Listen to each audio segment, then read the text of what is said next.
وہ اللہ کے خلیفہ ہیں، وہ خلیفۃ اللہ ہے۔ یہ صرف میں ایک روایت دکھا رہا ہوں، ورنہ ہمارے ہاں یہ قاعدہ کلیہ بالکل مسلم ہے، ہمارے ہاں اس کے لیے روایات بھی ہیں، قرآن مجید کی آیات بھی ہیں، ہمارے ہاں اس پر اتفاق بھی ہے، کوئی اختلاف نہیں ہے کہ یہ خلیفۃ اللہ ہے۔ لہٰذا مکتب اہل بیت میں جو ہم اپنے ائمہ کو کہتے ہیں وہ خلیفۃ اللہ ہیں، ہمارے پاس بالکل صحیح تواتر کے ساتھ روایات موجود ہیں۔ اور وہ جو اشکال آپ نے عابد بھائی اٹھایا تھا وہ اصلاً ابو قلابہ کی وجہ سے تھا۔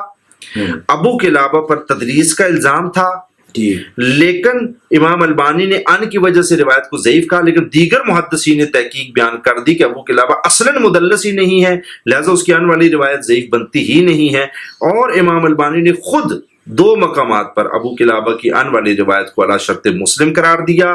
پھر ہم نے ایک الگ روایت بیان کر دی جس میں سفیان ثوری نہیں تھا تاکہ اس کی تدریس کو کوئی شخص نہ کہہ دے، تو اس میں وہ ایک موقوف روایت ہے جو مستقبل کی خبر دے رہے، مرفوع کے حکم ہے، اس میں سفیان ثوری نہیں ہے، ابو قلابہ کا آنا قبول ہے، وہ مدلس نہیں ہے، لہٰذا وہ سند بالکل صحیح ہے۔ اس لیے خلیفۃ اللہ المہدی کی روایت اہل سنت میں بالکل صحیح ہے، اور اہل سنت علماء نے اپنی کتابوں میں یہ ٹرم یوز کی ہے، خلیفۃ اللہ المہدی کا لفظ لکھا ہے۔